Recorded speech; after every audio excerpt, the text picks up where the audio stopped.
जय माता की। माता रानी सबको सुखी रखे, स्वस्थ रखे। ज्योतिष शास्त्र में आप सबका स्वागत है।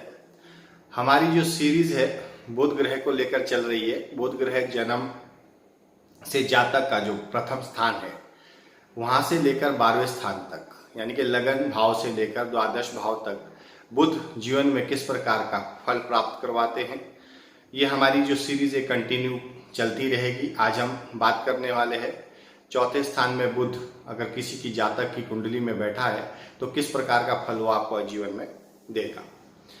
अगर आपने अभी तक हमारा ये चैनल सब्सक्राइब नहीं किया है तो सब्सक्राइब करें और शेयर और लाइक करना ना भूलें।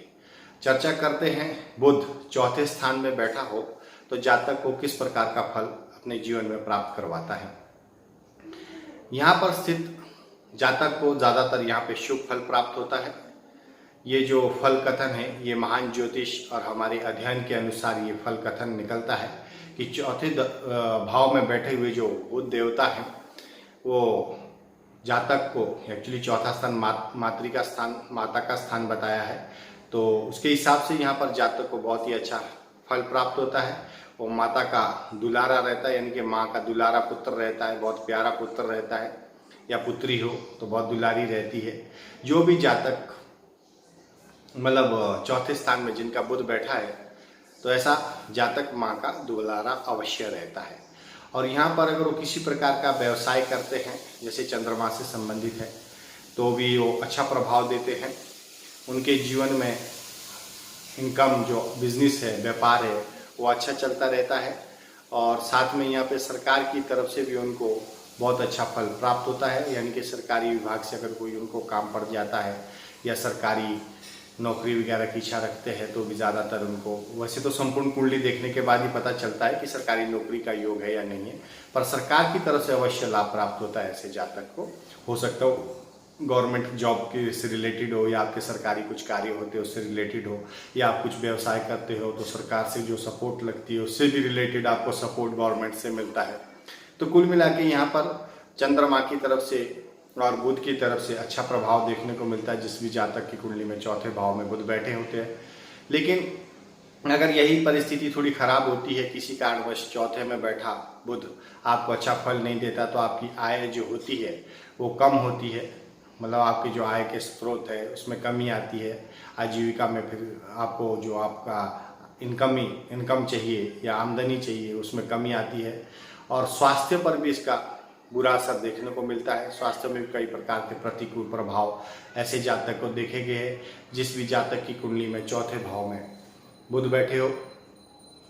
तो ऐसे जातक को जीवन काल में अगर ये परिस्थिति आ रही है आपके जीवन में तो आपको चाहिए कि वो जीवन काल में कुछ एक उपाय इस तरह से कर सकते हैं। आप चाहिए तो उपाय नोट करिए और आपके जीवन में अगर ये उपाय आप नोट करते हैं अवश्य ही आपके जीवन में सकारात्मक प्रभाव आपको देखने को मिलता है। ये उपाय कोई साधारण उपाय नहीं होते, ये आपकी ग्रह और कुंडली जो बोलते हैं ना, ग्रह कुंडली के आधार पर ही हम ये उपाय आपको बताते हैं। जिस भी जातक की कुंडली में चौथे भाव में बुध बैठे हो, अगर ऐसा जातक गले में अगर उसको इनकम करनी है, इनकम करने के लिए तो सोने की चैन अपने गले में धारण करे, यानी कि पैसा में वृद्धि चाहता है, आय में वृद्धि चाहता है, तो अगर मन की शांति ऐसे जातक को चाहिए तो चांदी की चैन अपने गले में पहने। ये दो प्रकार की चैन इसलिए बताई गई है क्योंकि हमें मालूम नहीं कि इस मनुष्य के लिए प्राथमिकता किस चीज़ की ज़्यादा है, यानी कि आवश्यकता किस चीज़ की, ज़रूरत के अनुसार आज उसको ज़रूरत सबसे ज़्यादा किस चीज़ की, मानसिक शांति की या रुपये पैसे की। अगर रुपये पैसे से संबंधित आप ये उपाय करते हैं तो आपको सोने की चैन पहननी है। अगर आपको मानसिक सुख या मानसिक शांति चाहिए, जिस भी जातक की कुंडली में चौथे भाव में बुध बैठे ही उनके लिए उपाय है तो वो चांदी की चैन पहने। और दूसरा उपाय आपका आता है कि माथे पर 43 डेज नियमित रूप से केसर का तिलक लगाएं। अगर आप 43 दिन कंटिन्यू केसर का तिलक आपके माथे पे लगाते हैं तो अवश्य ही इसमें भी आपको बहुत अच्छा लाभ प्राप्त होता है। यानी कि आपका जो अगर विपरीत बुद्धि काम नहीं कर रही है, आपका बुध देवता साथ नहीं दे रहे हैं आपको, या वाणी से संबंधित कुछ दोष आ रहा है, आपके काम में व्यवसाय में कुछ बाधा आ रही, तो 43 डेज आप केसर का तिलक लगा के देखिए, डेफिनेटली आपको अच्छे रिजल्ट मिलने शुरू हो जाएंगे। यहाँ पे बंदरों को गुड़ खिलाना चाहिए, बंदरों की सेवा करनी चाहिए आपको। आप अगर मंदिर में जाते हैं, कहीं मंदिर में या जंगल में भी आपके हनुमान जी का स्वरूप माना गया है बंदर को। तो यहाँ पर अगर आप बंदरों की सेवा करते हैं, उन्हें गुड़ खिलाते हैं, तो अवश्य ही यहाँ पर भी आपको अच्छे लाभ प्राप्त हो जाएंगे। गुड़ खिलाइए, चना खिलाइए, या बृहस्पति से संबंधित पीली जो चने की दाल होती है, या पीला कपड़ा, सूती कपड़ा जो होता है, उसे आप किसी मंदिर में दान दीजिए, तो भी यहाँ पर आपको अच्छे शुभ प्रभाव मिलने शुरू हो जाते हैं। तो ये हमारी जो सीरीज़ है कंटिन्यू चलती रहेगी। अगर आपको अगला वीडियो देखना है तो ये चैनल आपने अगर अभी तक सब्सक्राइब नहीं किया तो सब्सक्राइब करें और बेल आइकॉन को क्लिक करें, ताकि आपका हमारा आने वाला जो नया वीडियो होता है उसका नोटिफिकेशन आपको इमीडिएट प्राप्त हो जाता है। तो आप हमारा आने वाला वीडियो भी इमीडिएट देख सकते हैं। इसमें 9 ग्रहों का ये संपूर्ण खेल है जीवन का। जो जीवन काल है, इसमें हमारे कुंडली पर आधारित जो 9 ग्रह है जीवन काल में संपूर्ण, उसके अनुसार ही हर मनुष्य को इस जन्म में आपको फल प्राप्त होने वाला है। अगर आप अपनी संपूर्णता को चाहते हैं तो अपनी जन्म कुंडली अवश्य दिखाइए। आप हमसे संपर्क करना चाहते हैं, हमारा नंबर स्लाइड पे दिया गया है, व्हाट्सअप कर सकते हैं, कॉल कर सकते हैं।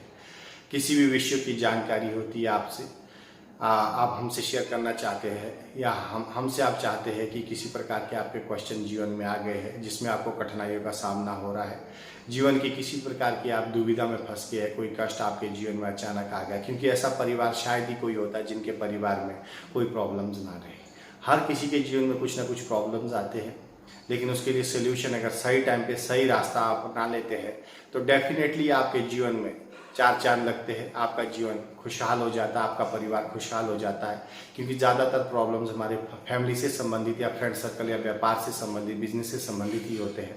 तो इसके लिए इन सब चीज़ों को आप इग्नोर ना करें। समय अनुसार अगर किसी भी रोग का आप इलाज करते हैं तो रोग भयानक रूप नहीं लेता है।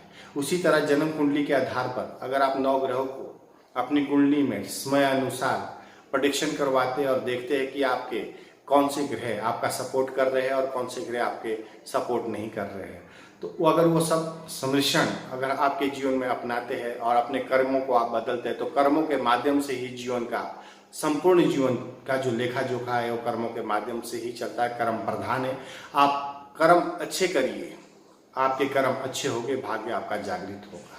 ये 100% ट्रू है, इसमें कोई संशय ना करें। ये मतलब ये हम चैलेंज के साथ एकदम मतलब आज के नज़रिए के हिसाब से, कलयुग की रफ्तार के हिसाब से नहीं कह रहे हैं। ये हमारे प्राणोक्त है, शास्त्रोक्त है। इंसान जो जीवन में जैसा कर्म करते हैं ऐसा फल उनको अवश्य ही जीवन में प्राप्त होता है। तो अब आपके कर्म बदलिए ताकि आने वाले जीवन में जो आपकी कठिनाइयाँ हैं वो कम हो। विधि का विधान नहीं बदलता है, लेकिन आप अपने कर्मों के माध्यम से 100 में 99% अंक तक प्राप्त कर सकते हो, यानी कि आपका वो लाभ इतना हो सकता है। तो माता रानी आपको सुखी रखे, स्वस्थ रखे, दीर्घायु हो, आपके परिवार में हमेशा खुशहाली रहे। इसी कामना के साथ मैं अपना विषय यहीं पे समाप्त करता हूँ। आशा करता हूँ मेरे ये वीडियो आपको पसंद आया होगा, तो शेयर और लाइक करना, सब्सक्राइब करना ना भूले। अगला हमारा जो सीरीज होगा, सीरीज में बुध 5वें स्थान में जातक को किस प्रकार का फल प्राप्त करवाते हैं, यह देखने के लिए आप बने रहिए हमारे साथ। जय माता की।